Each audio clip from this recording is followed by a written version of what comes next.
Let me tell you something. If I could bottle the moral and spiritual clarity and courage of Jack Hibbs and then inject it into the shoulders of American pastors like a booster shot,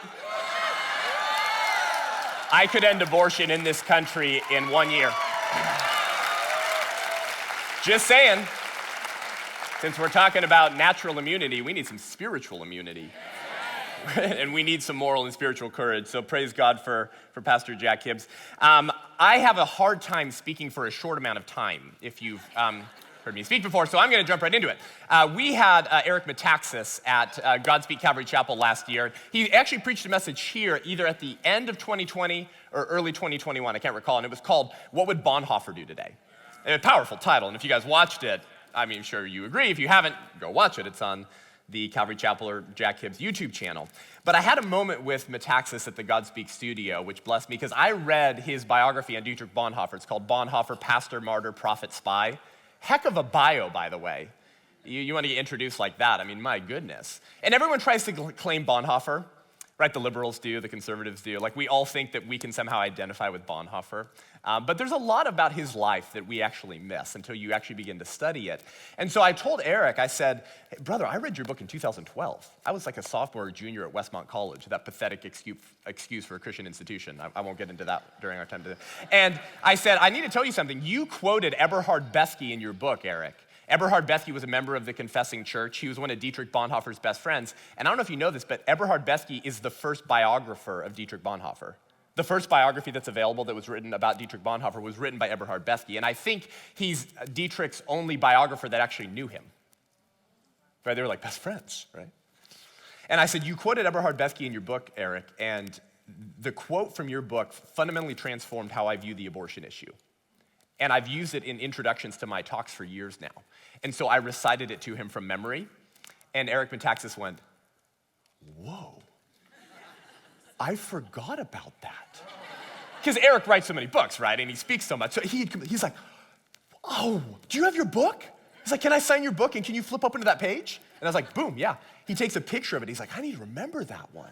Because he was so floored by it, right? And that blessed me because I was like, wow, it's a heck of a powerful quote. So I want to open up my talk and time with you this morning by reciting this for you. So Eberhard Bethke, pastor, theologian, one of Dietrich Bonhoeffer's best friends, he did end up surviving past the war. Obviously, he wrote a biography about Bonhoeffer. Of course, Bonhoeffer didn't. He was killed, right? By the way, one of Adolf Hitler's last orders before he shot himself in the head was, you make sure Dietrich Bonhoeffer's killed. Oh, he hated the fact that Dietrich Bonhoeffer tried to arrange an assassination attempt on his life and hated him for it. One of the days before Hitler chooses, you make sure Bonhoeffer dies. Well, Eberhard Bethke is explaining the situation that how Bonhoeffer saw it. The Confessing Church. You know what the Confessing Church was? It was a church that set themselves up against the Deutsch Christens. What was the Deutsch Christens? The German church. When I say the German church, I don't mean the church that found itself in the geography of Germany. No. I mean the Germans' church, right? They had been co-opted into obedience to the Nazi ideology, right? So this is what Bonhoeffer later called cheap grace. Right, which is grace and gospel you create in your own image. The Confessing Church was launched to set themselves in opposition to the German church, saying, no. If you're going to claim the name of Christ and simultaneously preach Nazi bigotry from your pulpit, you might not be confessing the real Christ. That was who the Confessing Church was. So here's what Eberhard Bethke said, one of the closest friends to Dietrich Bonhoeffer. Listen to this. Bonhoeffer introduced us in 1935 to the problem of what we today call political resistance. The levels of confession, and by confession, he doesn't mean confessing your sins. Okay, he means proclamation, to declare, to confess beliefs. The levels of confession and resistance could no longer be kept neatly apart. The escalating persecution of the Jews generated an increasingly intolerable situation, especially for Bonhoeffer himself. We now realize that mere confession, no matter how courageous, inescapably meant complicity with the murderers. Even though there would always be new acts of refusing to be co-opted. And even though we could preach Christ alone Sunday after Sunday, during the whole time the Nazi state never considered it necessary to prohibit such preaching. Why should it? Okay, pause. Now here's my commentary. Interesting, why should it? What's he saying? What's Bethke saying? We were preaching the gospel. We were waxing and waning theological about the beauty of the gospel, and the Nazis were fine with it. We had religious freedom. We could say what we wanted to say, but we were only confessing orthodoxy. Our resistance to the forces of evil was merely linguistic. And so the Nazis are fine with that. You keep your liturgy in the church, though. You keep your gospel in the church, though. Don't you go and contend in the public square, which was why Adolf Hitler's favorite verse to cite to Germans was Romans 13. Be obedient to the governing authorities, for they're instituted by God. Blah, blah, blah. Be obedient to me, says Hitler. I'm the governing authority. He loved to cite that verse to make the church be silent. Do you see? Mere confession, no matter how courageous, was actually complicity with the murderers. He continues. Thus we were approaching the borderline between confession and resistance. And if we did not cross this border, our confession was going to be no better than cooperation with the criminals. And so it became clear where the problem lay for the confessing church. We were resisting by way of confession, but we were not confessing by way of resistance. Is that not the most perfect description of the American evangelical church on the issue of abortion today? Our resistance to this genocide, our resistance to this Holocaust has merely proved itself through words. Oh, we're a super pro-life church. We have the local pregnancy center director have a table outside on Sanctity of Human Life Sunday once a year. We're like so pro-life. I even make a one-time donation to the local pregnancy resource center once a year. Yeah, we're like, you probably never met a more pro-life church. And our litmus test for moral courage on abortion is so low that when churches do engage with a Sanctity of Human Life message once a year, the congregants are like, we have a very pro-life church. Because our resistance to this genocide has merely been linguistic. Words to which today's genociders and the practitioners of genocide say the same thing to us that the Nazis said to the confessing church. Thank you, that's awesome. Just keep your liturgy in the church. We love that. Just don't you contend in the public square. Don't you pose a threat to our political regime, which is built on the mutilated bodies of aborted children. We have been confessing pro-life beliefs, but refusing to resist the evil of abortion. So to move from mere confession to resistance, we as Christians must do three things. We must know what we believe, what we're facing, and what we must do. Now, because of sake of time, I'm not going to dive into too much on what we believe. We kind of all believe the same thing. That's why you're here. That's why you spent $49 on a Saturday morning to check in at 6:30 a.m. in order to defend the unborn. But so I'm not going to dive into all the pro-abortion arguments and debunking them. I have a podcast. It's called Unaborted with Seth Gruber. Go subscribe to it. In a few months, you'll be a pro-life ninja, flipping around, demolishing abortion bigotry wherever you find it. I do think, not so humbly, it's the best pro-life podcast in the world. But I mean, it's mine, right? I spent a lot of time on it. So I'm not going to dive into like the case for life, which is like a 40-minute message. Just go subscribe to the podcast. But in short, the reason why we have to be so crystal clear on what we believe is this. Because mere confession, no matter how courageous, means complicity with the murderers. Tim Keller, Andy Stanley, Ed Stetzer, Brian Broderhorst, Calvary Chapel, Costa Mesa. Richard Foster, who wrote the book Celebration of Discipline. You guys remember that book? Yeah, he was part of the Pro-Life Evangelicals for Biden group in 2020. He signed onto the statement, the Pro-Life Evangelicals for Biden. Did you hear about their new group? It's called Fiscal Conservatives for Karl Marx. Yeah, it's a wonderful group. Yeah, and I just heard their new one. It's called Believe All Women for Harvey Weinstein. It's wonderful. Wait, one thing's not like the other. Yeah, pro-lifers don't vote for pro-abortion politicians. What's my point? Look at all of these pro-life Christian pastors and leaders and authors who what? Confess all the right beliefs. But they cave on the one point that they're needed the most. They flinch at the one point that they're needed the most. Mere confession. Just like the Levite and the priest in the parable of the Good Samaritan were anti-street mugging. They were religious leaders. They were probably on their way to their synagogue to prep their message on Friday night. Right? They were perfect. They followed the law. They would not have condoned beating a dude on the side of the road. But when they saw a bleeding dude on the side of the road, which Luke's gospel says he's half dead, they walked by on the other side of the road. Yeah, just like Tim Keller and Andy Stanley and Ed Stetzer. Right, they all confess pro-life beliefs. But then they say you can vote for pro-abortion politicians who lynch your neighbors in the womb. Yeah, something tells me you're not really pro-life. So that's why it's important to know what we believe, because we don't believe the same thing. And we need to begin resisting this genocide, which is our civil rights issue. It is our Holocaust. But in brief, let me give you a 1-minute recap just to, give you some moral fiber and courage and confidence in your position, because I actually agree with Dr. Fauci. We should follow the science. Follow the science, follow the science. I am science. Recent, did you see that? He said, I am science. Well, let's follow the science, Dr. Frankenstein Fauci, who funds the University of Pittsburgh, where they scalp the heads of aborted babies. No, this is true. Through the NIAID, Fauci funds the University of Pittsburgh, where they scalp the heads of aborted children between 20 and 24 weeks old who could have survived outside the womb in a neonatal unit with the help of heroic doctors. They take the scalps of those children, go look it up. They insert them subcutaneously on lab rats, and the lab rat begins to grow the infant human hair, there's pictures of this, that would have grown on the scalp of the infant had they not been aborted in the womb. They call it humanized mice, and they use it to perform experiments to find solutions to staph infections. So next time Dr. Fauci tells you, follow the science, just know he's one of the most radically pro-abortion politicians in the world who doesn't follow the science of embryology, which says that from the moment of conception, you were a distinct, living, and whole human being. Distinct because the body in her body is not her body. That's why pregnant women can be pregnant with preborn males. Gentlemen, preborn males, amen? When our lives began.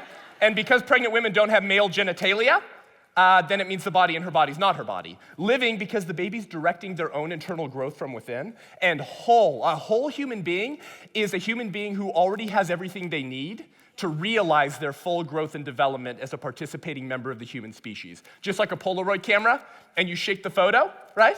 Let's say I rip it out of your hands, I tear it up in little pieces, and I throw it into the dirt. Would you be upset? Sure, but what if I tell you, brother, sister, calm down, chill out. That beautiful sunrise you got a picture of? It wasn't a sunrise. It was just a black smudgy on a white piece of paper.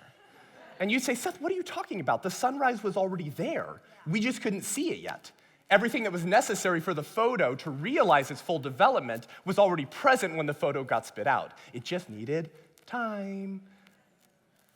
That's the science of embryology. That's how you began. Even if we couldn't see you yet, you just needed time. So that's what we believe. If you want to hear a debunking of every pro-abortion argument and get way more intellectual firepower than you probably want, go subscribe to my podcast, Unaborted with Seth Gruber. So if we're going to move from confession to resistance, we have to know what we believe. Secondly, we have to know what we're facing, because evil is on the rise in a way that I've never seen before in my life. Purely on the issue of abortion. Not even mentioning all the other political issues, which we don't have time to get into. This morning, what are we facing? Well, since Joe Biden was entered the White House,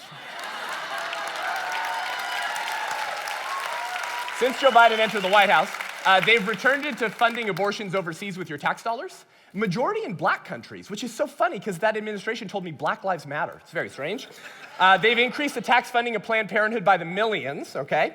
They restarted using your tax dollars to fund fetal tissue research. Fetal tissue research in and of itself is kind of a euphemism. Let me translate, I translate euphemisms into reality. It's called dead baby chopping. You chop up children after they're aborted, you harvest their organs, you sell them on the black market, and if you're Kamala Harris, when you're Attorney General in California, you prosecute the whistleblowers rather than Planned Parenthood, who's lining your pockets with campaign donations. Okay, so they're using our tax dollars to fund that again. Judicial Watch last year exposed the FDA, for purchasing 20 to 24-week-old aborted children from advanced bioscience lab resources in Northern California with the request, quote, fresh and on ice. Because you gotta get the cadavers as fresh as possible so you can perform experiments and also create humanized mice. So that happened last year. Scientists last year are pushing to drop the 14-day limit on growing human beings artificially in labs, like in petri dishes, like outside of the womb, because they want to see how long can we develop a baby artificially, because the older we can get the baby, the more we can experiment with gene editing. Prenatal gene editing. Because, yeah, the baby dies, but that's acceptable because if we can test it on the babies who we sacrifice, then maybe we can apply it to ourselves later when it's safe, because God forbid my rights are compromised. And then we can edit out of the gene code certain things we don't like that make us susceptible to diseases. So the baby simply becomes a sacrifice on man's pursuit of eternal life. Some of those same scientists are also behind human-monkey hybrids. They're growing them, killing them, and harvesting their organs, so that those of us who need organs can just live a little bit longer. The Biden administration, through the FDA, just lifted the 2 decades-long safety regulations on the sale of the abortion pill. I could give a whole lecture on it. In short, women could not get the 2 deadly abortion pills unless they came to an in-person evaluation with a physician. Here's why.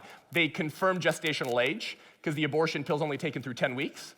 And did you know, I have like pro-life OBGYNs on my show. They tell me that like anytime they're seeing pregnant women, about 50% of them are anywhere from 1 to 4 weeks off on how far along they think they are. So what happens if a mom thinks she's 9 weeks along and she takes the abortion pill, which you can take through 10 weeks, but she's really 12 or 13 weeks? Well, it leads to incomplete abortions, usually still kills the baby, but then it leaves floating dead baby parts in mom's uterus, making her susceptible to sepsis and death. So pregnant women, to the abortion industry, pregnant women become just as much of sacrificial lambs as the unborn children, because what's the incentive in both cases? Profit, money, right? And the second reason was you have to make sure mom doesn't have a tubal pregnancy, an ectopic pregnancy, right? Because if she takes the abortion pill, it's not going to successfully abort the child. The same effects of the abortion pill, the pressure you feel, is similar to the pressure you would feel with a ectopic pregnancy. So they tell her, oh, that's fine, that's what you're supposed to feel with an abortion pill. Except her fallopian tube is expanding because the baby implanted in the fallopian tube, then it bursts, then she bleeds out internally, and her parents or dorm roommates find her on the restroom floor dead. So they said, oh yeah, no more safety regulations on the sale of the abortion pill. So it's called snail mail abortions, mail order murder, sending it right to your mailboxes. So in case you ever wondered whether the left actually just cares about women, they hate the unborn children, but they really care about the women. Well, there's your smoking gun right there of how much they hate pregnant women as well. Merrick Garland, the Attorney General of America, right, who's very pissed off because he was denied a seat on the Supreme Court by Mitch McConnell, Cocaine Mitch, and he's very upset. So he's launching an attack against every conservative pro-lifer. And so he's floated the idea last year, maybe we need to send in federal agents into Texas to prevent them from enforcing their Texas 6-week heartbeat abortion ban, which doesn't actually enforce it with the power of the state. It deputizes private citizens to file lawsuits against people involved with an abortion. So Texas and Greg Abbott can say, we're not enforcing the law. And now tens of thousands of unborn children are alive because of that policy there. And he's saying, maybe we need to send in federal agents. He floated this idea last year. Do you know what he's saying? Civil war. That's what he's saying. Okay, Governor Newsom-Leaney, let's see. He just signed a bill a few months ago allowing 12-year-olds to charge abortions to their parents' insurance plans. Let me say that again. Allowing 12-year-olds to charge abortions to their parents' insurance plans without parental consent or knowledge, and preventing insurance companies from informing the parents. Now, you can't go on a field trip without parental consent. You can't get Advil from your 7th grade junior high school without parental consent. Oh, but you can kill your parent's grandchild. And the insurance company can't tell the parents. So just a little bit about Newsom's California. And listen, what are we facing? What are we facing? Gavin Newsom is teaming up with a group called Future of Abortion Council. And there's a California chapter called California Future of Abortion Council. What they're doing, guys, is they're already predicting that Roe v. Wade will get overturned in June. So they're saying, well, we need to gird up our pro-abortion degenerate loins, and we need to prepare to make states sanctuary states for killing babies. And so the California Future of Abortion Council report, when it shows the people involved in crafting the recommendations, right there it says Office of Gavin Newsom. Here are 4 things out of 45 recommendations from this report. Okay, this is what we're facing here in California. Your taxpayer dollars will be used to cover the travel expenses of women coming out of more conservative states into California to get abortions. So let's say Arizona has more pro-life policies. You know what your taxpayer dollars are going to fund in California? Not only her gas, her hotel, her food expenses, and the abortion itself, but the babysitting for the born children that mom left at home in Arizona while she traveled to California to kill those children's sibling. They're paying for the babysitting of children so their mothers can kill their preborn children. Additionally, they'll require anyone graduating from California medical schools to receive training in chemical and aspiration abortions. Your taxpayer dollars will be used to provide scholarships and loan repayment for physicians who want to become abortionists so they can incentivize more people to become abortionists, because guess what? It's kind of a hard career path and not very many people choose it. So they're trying to incentivize that. And lastly, subsidize abortions for low-income women. So whenever they say, minorities, we need to increase the representation of minorities because we're the Democrat Party, we're the party of the little guy. Yeah, they want to subsidize abortions for low-income women. So yeah, take your eugenics and shove it where the sun don't shine. Right, but these people are all disciples of Margaret Sanger. So this should not surprise us. Why do they do this? Let's ask this question very briefly. Why do they do this? Have you ever wondered why the left is so obsessed with abortion? Because these things I just went through, right, Aren't you encouraged, by the way? Aren't you like, oh, wow? These things right here make pro-abortion activists from the 1980s look like pragmatic moderates. No, seriously, like the pro-choice activists of the late 70s would be like, you sickos! Like, hey, I hate preborn children too, but come on, we gotta protect the health of women. Right? I mean, this is so radical. Why do they do this? Listen, for the left in the secular progressive movement, abortion is not just one issue among many. Abortion is not just a women's right issue for the secular progressive movement. For the secular progressive movement, abortion is a sacrament. Abortion is the high sacrament of the religion of secular progressivism. Now, I know that sounds strange. If you listen to my show, you're like, oh, here he goes again. But if you don't, and you're like, Seth, it's an atheist movement. Like, why? They're not religious. Why are you using the term sacrament? That's really weird, Seth. Let me sort of flesh this out, because actually, if you don't get this, your eyes will not be opened up to the battle we're facing, and you won't be spiritually prepared to contend with this evil. What do I mean by this? The secular progressive, or anyone else who turns from God, is not listening to God, right? If you're not a son or daughter of the king, if your heart's not been regenerated, then you will be being preyed upon by demons. You will be susceptible to the lies of the enemy. Prince of demons, Lord of flies. When he lies, he speaks his native language. So what lie are they hearing?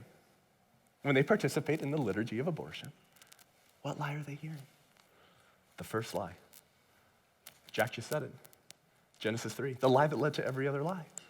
What does the serpent tell Eve? For God doth know that in the day ye eat thereof, then your eyes shall be opened, and ye shall be as gods. So Eve got woke. No, it is the first woke story, actually. No, seriously, because she eats the God's holding out on you. He doesn't want you to see reality for what it really is. If you eat the apple, you'll see real reality. Do it my way. Get woke. Try to see a different Gnostic way. It's the first woke story. For God doth know that you'll be as gods. But they were already going to be gods. They were already perfect. They were already going to live forever. But they bought the lie. Abortion is the high sacrament of secular progressivism, because abortion deifies ourself into modern gods to decide who lives and who dies. Because if we're God, right, then we get to decide who lives and who dies, right? We also get to live forever. That's what makes a God, right? They're eternal. They live forever. So we can create babies specifically to poke them and prod them, perform experiments to extend our own lives, because we're entitled to it, because we're a God. God's not dead. I'm God, and I get to decide who lives and who dies. So when woke pastors tell you, I don't preach on politics, I don't preach on abortion because it's a political issue, you know what I say? No. You don't preach against false religion that masquerades as politics in order to keep the politically impotent pastor silent. You confess and you don't resist. Keep your liturgy in the church. You confess what you believe to be true, but don't you take it out into the public square. Abortion is the sacrament of secular progressivism, because abortion says you must die so I can live.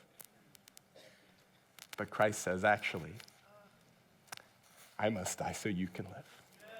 I die and I'm raised from death so you can too. The fetal deity, the prenatal God-man who'd entered human history in a uterus to redeem mankind from their sins, pays the punishment for their sins. Peter Kreeft, the Catholic philosopher, put this better than I ever could when he said abortion is the demonic parody of the Eucharist.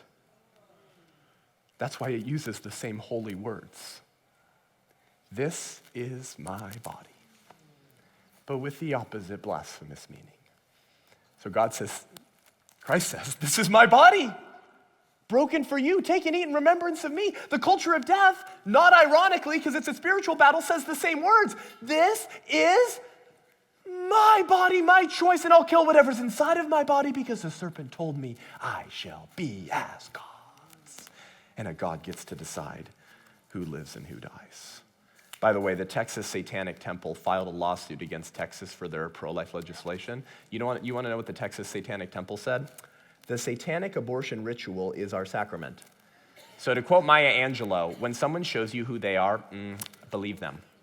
They're telling you this is their high sacrament.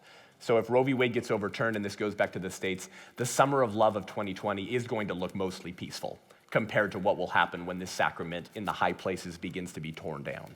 This is what we're facing. So what must we do? It's actually a very simple answer. Live today like you have all told yourselves in your mind you would live if you were in 1940s Germany. Come on. Not all of us have said it verbally, but be honest. Everyone in this room has at one point in their life thought this thought. If I had lived in 1939 Germany, me and Dietrich Bonhoeffer, we would have been like this. I would have probably founded the Confessing Church.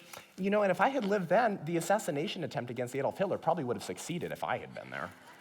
Be honest, you think you would have been a Bonhoeffer. You think you would have been an Oskar Schindler. You think you would have been a Sophie Scholl. You think if you lived in 1850s America that you would be an abolitionist. We all think it. Oh, I would be underground railroading it so hard with Harriet Tubman. We would be BFFs. We like to think that, right? But this is what C.S. Lewis called chronological snobbery. We stand in 2022 and we look down our noses at Christians who allowed these injustices. Those degenerate, cheap grace Christians, how could they have allowed that? We allow our own Holocaust. We allow our own lynchings. It's called womb lynchings, and it happens at the tune of 1 million a year. It's easy to tell ourselves now we would be engaged, but isn't that how powerful bigotry is? Because what does bigotry do? It blinds you to what would otherwise be obvious truths about human nature. Namely, that all humans are persons. They're created in the image of God with intrinsic dignity, value, and worth. So to quote Randy Alcorn, we shake our heads in disgust at the German church's tolerance of one Holocaust while ignoring our own tolerance of another. So if you're done with tolerating evil, then we need to become like Ezekiel and be a watchman for our times in our cities. Right? You know this verse in Ezekiel 33. What does God tell Ezekiel? Not only is he to be a prophet, he's to be a watchman. And here's how God explains what that means. He says, Ezekiel, if the watchman on the wall sees the sword coming and does not blow the trumpet, and the people are not warned, and the sword comes and takes any from among them, they are taken away in their iniquity, but their blood I will require at the watchman's hand. If we don't blow the trumpet, when we see the swords of the enemy approaching and others suffer or are killed because they were not warned, God will hold us accountable, brothers and sisters. Well, the swords of Planned Parenthood are suction machines, poison pills, and forceps, and their enemy and their language is that of their father's lies. The enemy is at our gates, friends. Their weapons are sharpened, their troops are well trained. And their greatest hope, their dream, what would make their day is for you to keep your liturgy just focused on psalm singing and drinking lattes after church while they build the wall, they build the city, and convert the posterity of this country to the religion of secular progressivism. Friends, I think it's time to blow the trumpet.